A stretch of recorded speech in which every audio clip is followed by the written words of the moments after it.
Good evening and welcome back to Table for Two. As you can see, we've gone back to James Neophytou, so the old team is here again. Sadly, obviously, Alexandra is going to have a bit of a rest this time, and it's good to have you back, James. Very good. It's good to be back, Alex. Thank you. It's been 3 months, so it has. Pleased to be back. Thank you. Good. Thanks to Alexandra for keeping the seat warm expertly. Yeah. And I'm sure we'll bring her back. Most definitely. For good reasons, not for, good reasons, for bad reasons. Yeah. Now we've got a lot to go through with the show today. You've got a lovely section on Kazantzakis today. But as always, we're going to start with Sierra Leone news and the Zinc House Kids of Sierra Leone. Now, our journey into Sierra Leone starts in Birmingham this time around with the Midlands Greek and Cypriot Association annual Mayday Festival. So I was there for that, taking photos. They asked me a couple of months beforehand to go along. I went along, take photos as I do. Now, there was a football tournament. I think it was 7 teams. They had 4 football pitches. Wow. Drawn out. Organised. It was 8 aside. And the team that won is called SSF, which is Steve Stavro Football. Now, he's on Instagram. He's actually, I checked out his page. He's a private football coach and he does mentoring as well, which I think in football, especially with the younger lads, is very, very important. So anyone who wants to find Steve Stavro Football on Instagram, please do. There's quite an interesting page there. Now, that was outside. Now, inside, we had the community centre, which was full of people. They were lovely. There was cards being played, probably gonga, without money. And then there was bingo as well, for indoors. There's also the Greek and Cypriot mini supermarket indoors. Now, they also had a stall outdoors. There were several stalls. It was like a mini Cypriot wine festival, I'd say. But it had more of a community feel in that, well, there's no entry charge. There were a lot of outsiders, so it wasn't just people from the church that were coming along.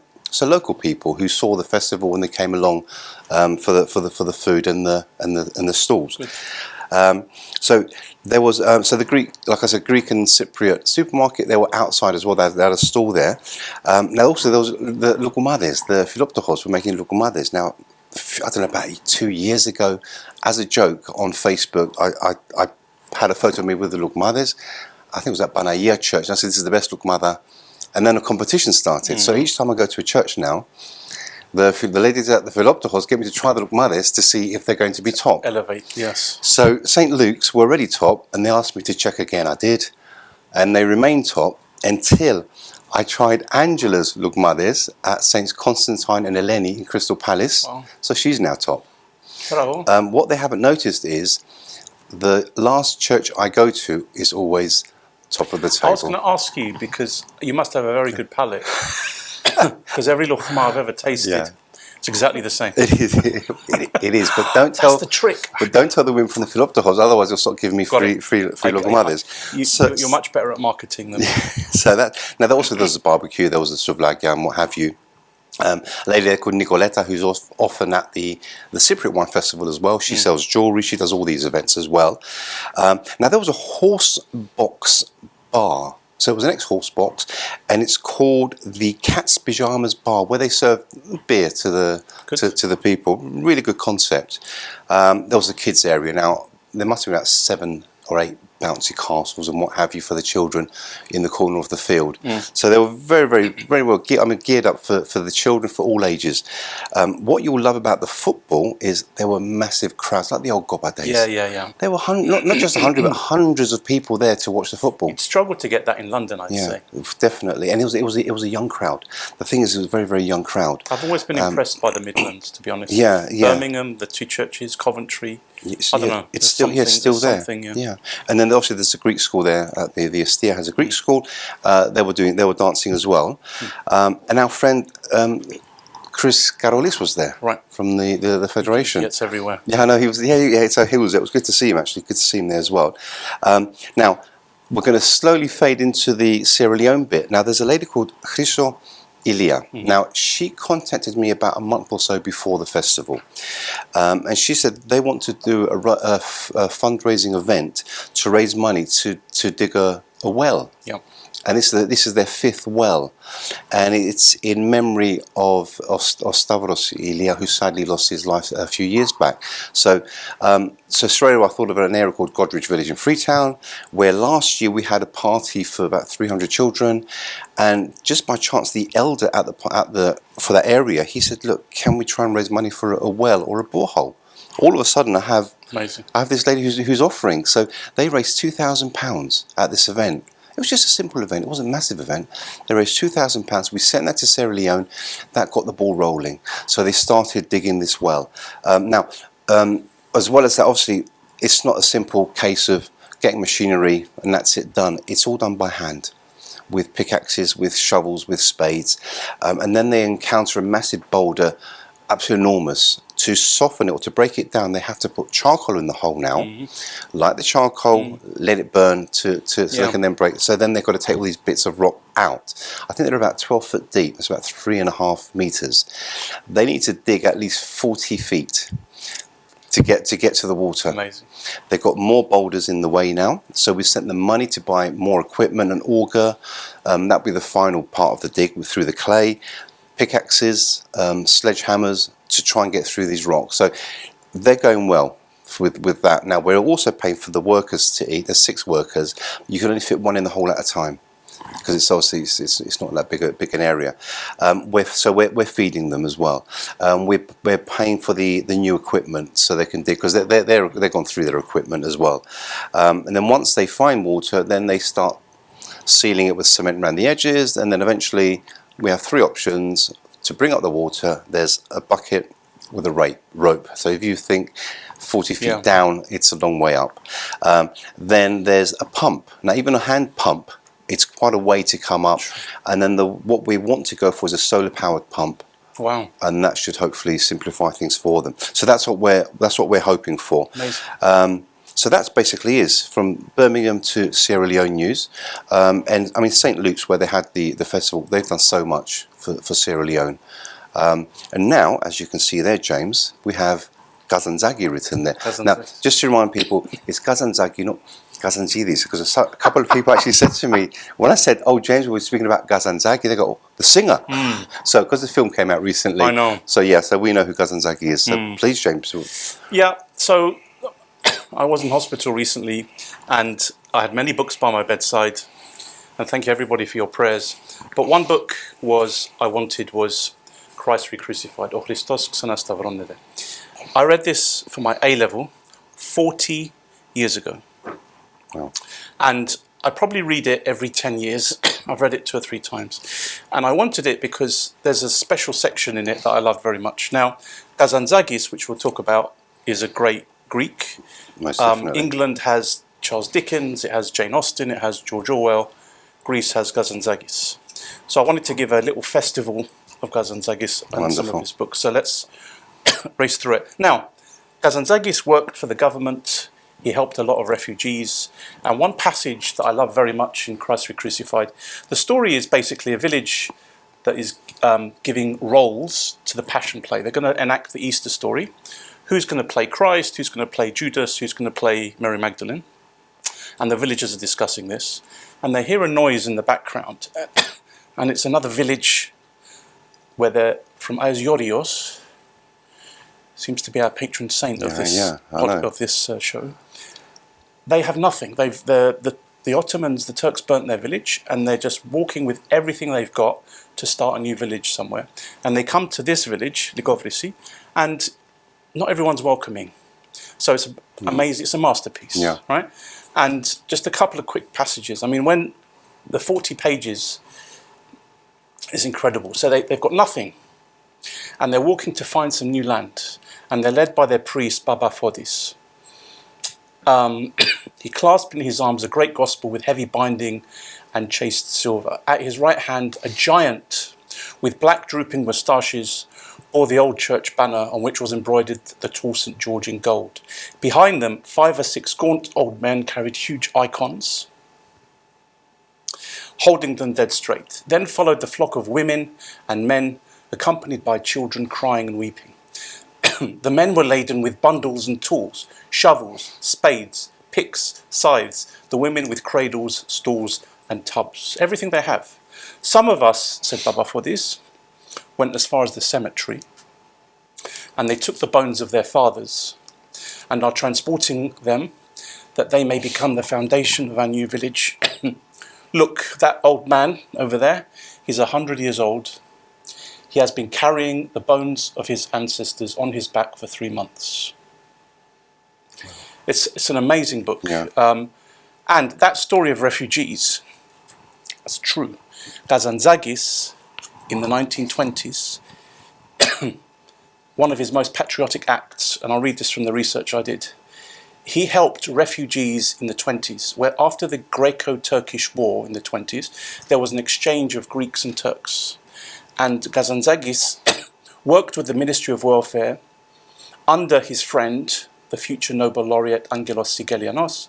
He helped organize the resettlement relief efforts for thousands of Greek refugees from Asia Minor, Turkey, ensuring their passage, shelter, and integration into Greek society. Amazing. He was a great patriot, great Greek. Christ Recrucified, masterpiece. Next one, Kapitan Michalis. In English, it's called Freedom and Death. Okay, right? yeah. Now, we think of 1821, Greece was liberated. Not all of Greece was liberated in 1821. Crete took decades after that. So this is about Kapitan Michalis, who's a great general, and he grew up with a Turk. It was under the Ottomans, of course. He grew up with a Turkish friend called Nuri Bey. They were kids, they were friends, and they slit their thumbs and they became blood brothers. Give me your thumb, Alex. They became blood brothers, Okay, James, right? thank you. Like brothers. Yeah.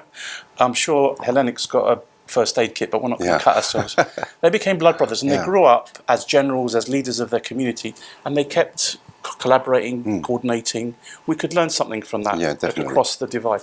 So that's one big story. And the other one is, there's a character later on in the book who kept a jar with whatever it was, formaldehyde, with ears inside. And every Turk that he killed, he cut his ear off and he put it in the jar. So he collected the ears of dead Turks. That's a very memorable thing, and I think you've got a similar story. Well, not with ears, Not with ears. but my Not that brother. you've killed anybody. My brother-in-law Steio, when he was doing Your national brother-in-law. service. So he was born in '59. So he did his national service in Greece. He's from Aegina. So all these 18-year-old boys go through national service. You're eventually given a rifle, but a Cretan lad came with his own rifle, and on the wooden butt, that bit, there were some little marks on it. And Steio asked him, "What are they?" And he goes, "They're the men I've shot." Oh my God. So this is without a war, but these are the Cretan guys. These are the men I've shot. So yes, I can understand what you mean about the ears. It's in the blood, Alex. It's in the DNA. Next one. Anaphora ston Greco, Report to Greco. This is his autobiography. Okay. Kazantzakis travelled everywhere. Spain, England, Mount Athos, China, Japan, Russia. Very well-travelled man. And when he was very young, he was in Italy. There's an amazing story that I'll just read some bits for, right? So he was in Calabria, southern Italy. Yeah, beautiful place. Okay. The peasants in this region are wild and misanthropic, suspicious of strangers. It was raining, he couldn't find anywhere. All the doors were closed. I hesitated at every door, but did not dare to knock. Oh, for my late grandfather in Crete, who took his lantern each evening and made the rounds of the village to see if any stranger had come. He would take him home, feed him, give him a bed for the night, then in the morning see him off with a cup of wine and a slice of bread. Here in the Calabrian village, there were no such grandfathers, so he couldn't find anywhere, and it was pouring down. In the corner of the village, he sees an open door. So he walks to it, and there's a fire, and he starts warming himself, and there's an old lady, and she's cooking. She looks at him quickly, carries on with the cooking. He sees that as a "you're welcome to stay." She gives him a bowl. They eat the beans, and she puts bedding down for him, and he sleeps for the night, right? And then, let me just find the bit. She falls asleep. Outside, the rain was falling. I heard the lady's quiet breathing. She must have been tired, and she fell asleep the moment she inclined her head. So they ate, she put him on the side, they slept. The next morning he wakes up. The old lady had already risen and placed the saucepan on the fire to prepare the morning milk. They have breakfast. Then I rose and slung my carpet bag over my shoulder, took out my wallet, but the old lady coloured deeply. No, no, she murmured. As I looked at her in astonishment, her face gleamed. Goodbye and God bless you, she said. May the Lord repay you for all the good that you've done me. Since my husband died, I've never slept so well. Okay. So just by giving him Yeah. a food, a bed, warmth, she got something even more back. Yeah. You know this from your giving. You give a lot, but you get a lot back. Yeah, but same with the Sierra Leone charity. People give and then they thank me for allowing them to give to Sierra Leone. Yeah, exactly. I understand that. Exactly. So that's a beautiful story. The more you give, the more you receive. Right, now then, we get into controversial waters now. I read this book, Alexios Gennaris, when I was at university. It's a beautiful book. It's basically a psychological study of Christ. Yeah. I read it before the film came out, just to be ahead. It's a magnificent book. Now, people have criticised this book because they feel that it gives temptation to Christ of having a wife and kids and family, and it humanises Christ, the human aspects. Yeah. Now, those people that criticise clearly don't listen in church, right? Because in the Bible, Christ is constantly tempted, right? At so many situations. Let this cup pass from my lips. He was struggling with his ministry. Kazantzakis understood that. Matthew 26:39. Could you not stay awake, he said to his disciples, to help me? So he was clearly struggling. Yeah. So it's a beautiful book. And in the end, yes, he's tempted by wife, children, family, home. Wife, children, family, home. What did Zorba call that? Wife, children, family, home. The full catastrophe. Full catastrophe, yeah. Okay. But in the end, everything is as it should be. What were the last words of Christ on the cross? Tetelestai, it's accomplished. So in the end, everything is as it should be. He uttered a triumphant cry, it is accomplished. And it was as though he said, everything had begun. Yeah. And just at the beginning, Kazantzakis said, I am certain that every free person who reads this book, so filled as it is with love, will more than ever before, better than ever before, love Christ. I don't know, it's a magnificent book. Those that criticise it have not read it.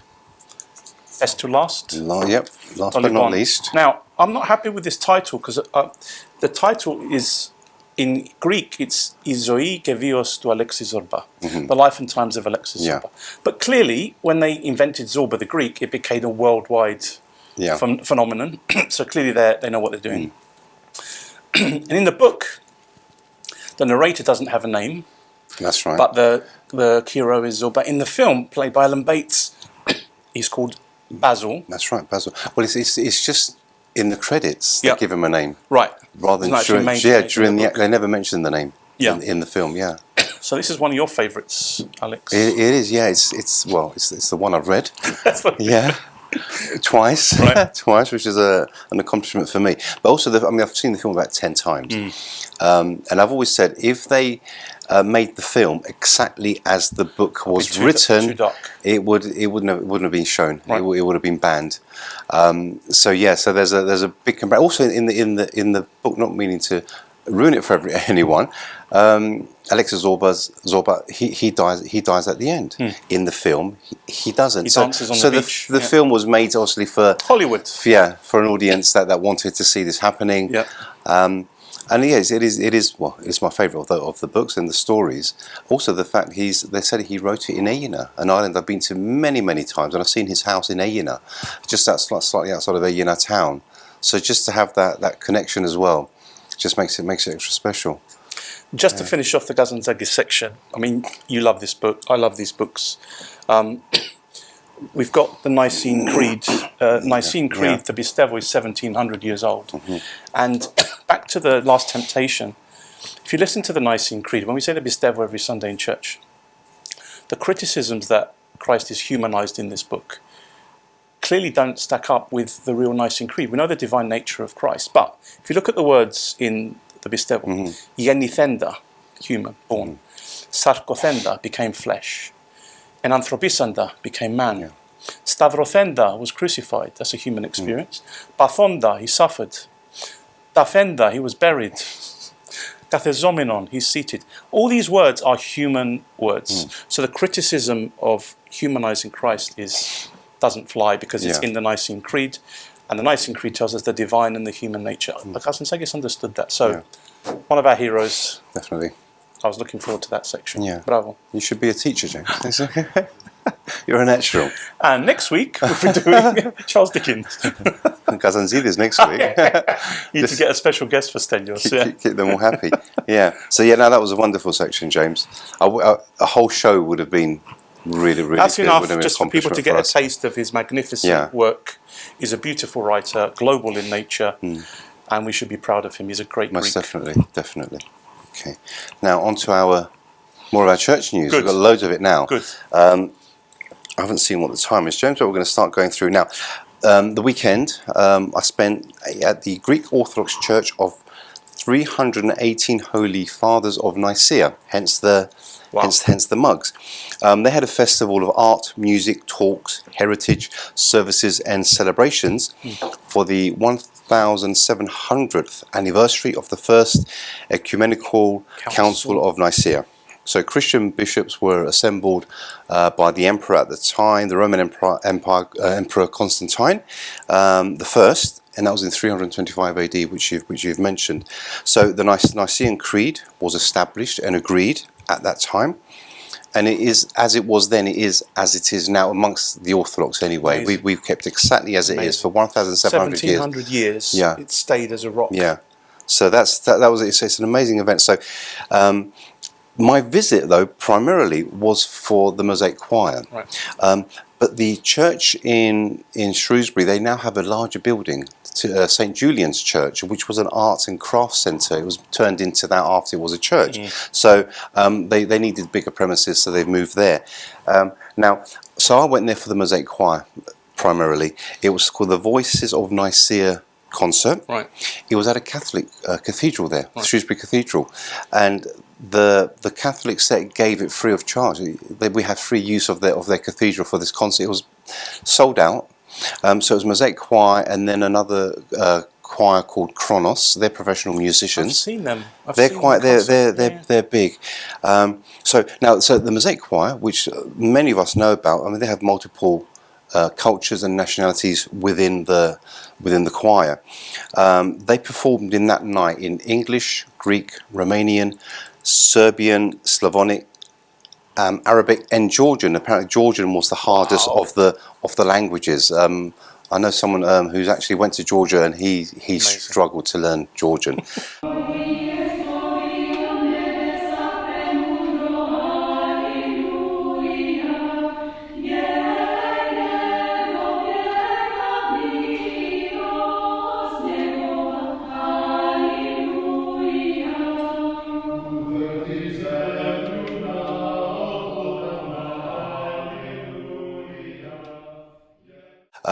Now the person who runs the choir is Margaret Haig.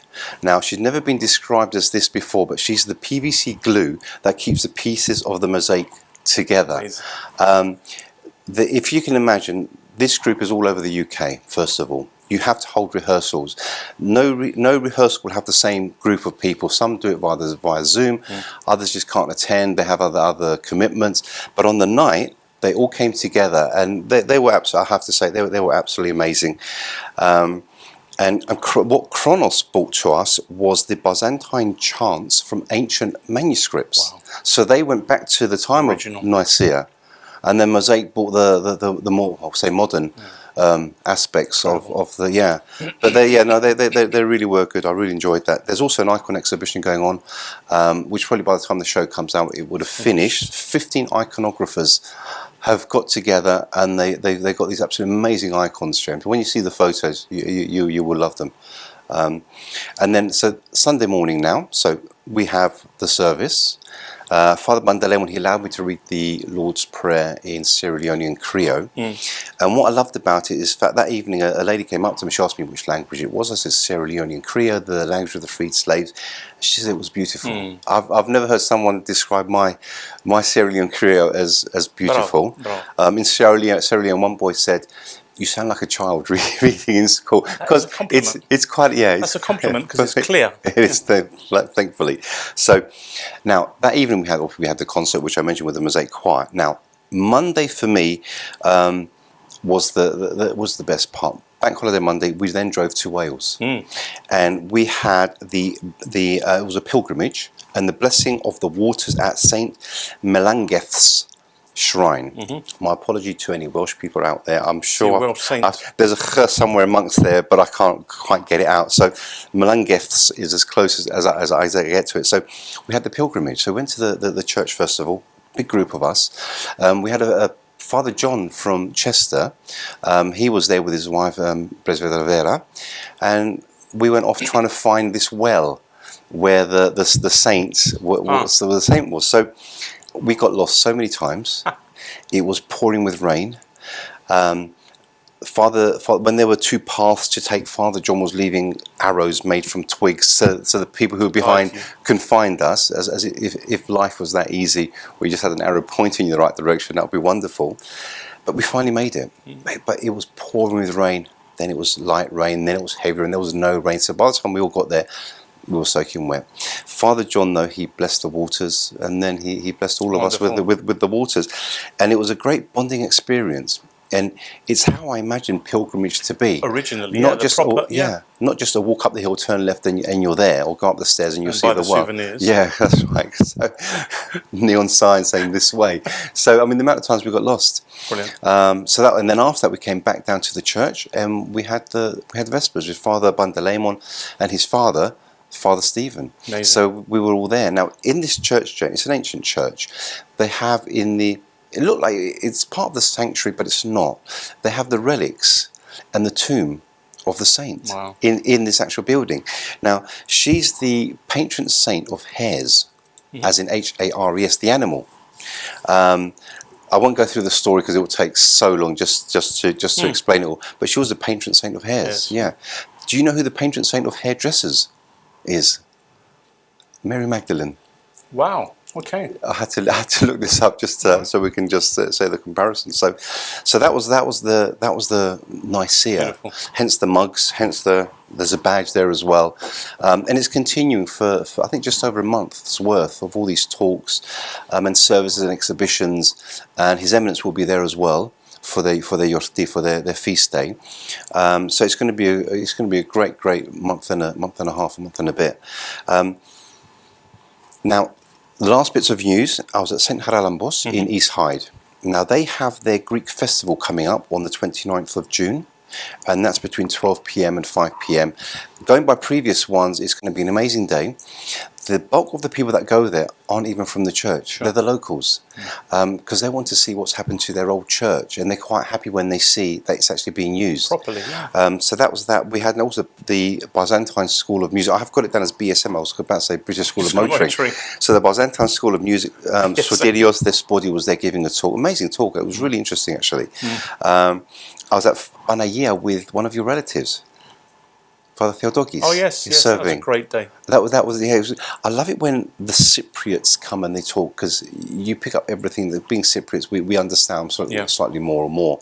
And then finally, there's a new dance class or new dance school called Vima.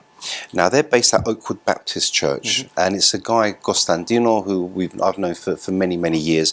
He's the one who's going to be taking the classes. So if anyone's interested in Greek dancing, it's on Monday 7 to 9 at the Oakwood Baptist Church in Enfield. It's N14. They can find it online. Vima, V-I-M-A. For all ages? It's for adults. It's for adults, yeah. But it's going to be a great thing. And very quickly, I'm going to shout out to Mario at the Big Fat Greek Barbecue Company, who did the barbecue at St. Constantine Hellenic. Great food again, as always. These people come and serve the church. They do well. I'd let you do the final goodbyes, James, of the show. Thank you, Alex, for a great show. Thank you, everybody. Good to be back, and we'll see you next time on Table for Two. Wonderful. 3, 4, 5, 6, 7.